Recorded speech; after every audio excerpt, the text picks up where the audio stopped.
যত নষ্টের গোড়া হলো তুমি। তোমার জন্য সালানা এমন সুন্দর প্যারেন্টটা দিয়ে তো ভেস্তে। আরে এখন তবুও দাঁড়িয়ে আছে। আরে যাও শক্তিমানকে ধরো। শক্তিমান কোন দিকে গেছে স্যার? পূর্ব দিকে, পূর্ব দিকে, পূর্ব দিকে, পূর্ব দিকে? পশ্চিম দিকে, পশ্চিম দিকে। ঠিক করে বলুন স্যার। এ বাবা, দিক তো চারটে নাকি? হয় পূর্ব, পশ্চিম, উত্তর, দক্ষিণ, এই চারটা দিক খুঁজে একটা মানুষকে পার করতে পারছো না। যত সব অপদার্থের দল। ঠিক ঠিক আছে স্যার, ঠিক আছে, আমি এক্ষুনি দেখছি স্যার, আমি এক্ষুনি দেখছি। এই যে বলে আপনি আমার বাড়িতে ঢুকেছেন কেন? বলবো না। এই আপনার কি লজ্জা টজ্জা বলে কিচ্ছু নেই? ছি ছি ছি ছি, লজ্জা হলো পুরুষদের। পুরুষদের যৌবনের অলংকার নয় গো, নারীদের যৌবনের অলংকার। আর সেই অলংকার এই পুরুষদের মাঝে বিলে দিতে পারলে নারী জীবন সার্থক। বেরিয়ে যান, বেরিয়ে যান, বেরিয়ে যান বলছি। কি? শক্তিমানের সঙ্গে একটু আগে শক্তিমানের সঙ্গে তোমার এই সব দেখে নিয়েছি, আমি সব শুনে নিয়েছি। তাই শক্তিমানকে না আমি শালাকে গুলি করে মারবো। তারপর তোমাকে নিয়ে আমি আমাকে নিয়ে আপনি কি করবেন? বলবো না।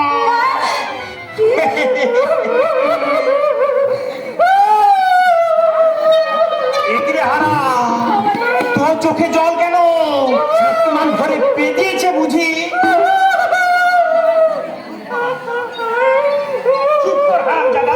আরে হেরে গলায় নকল কান্না কানতে হবে। নকল কান্না? নয় তো কি, আসল কান্না হলে তো চোখে জল থাকতো।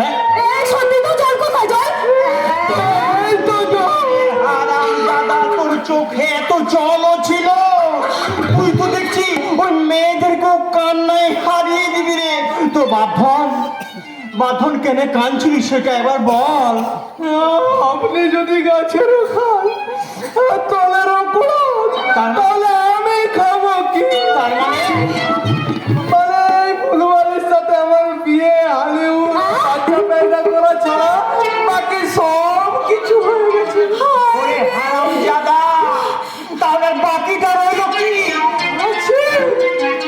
কবে বিয়ে করবো, কোথায় ফুলসজ্জা করবো, আর কটা বাচ্চা পেদা করবো, এটাই তো এখনো বাকি আছে। ওগুলো ঠিক করার আগে বলি ভালো করে জেনে নে, তোর ভাবের ঘরে কেউ সিনকেটে ঢুকে পড়েছে নাকি তুই অন্য কারো ভাবের ঘরে সিনকেটে ঢুকে পড়েছে? কোথায় পাবে?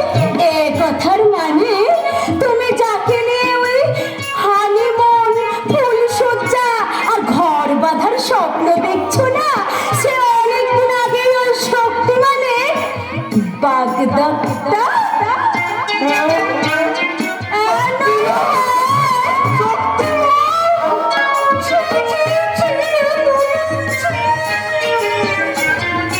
এটা কি হলো স্যার? ও শক্তিমানের নাম শুনে বেটা অজ্ঞান হয়ে গেছে।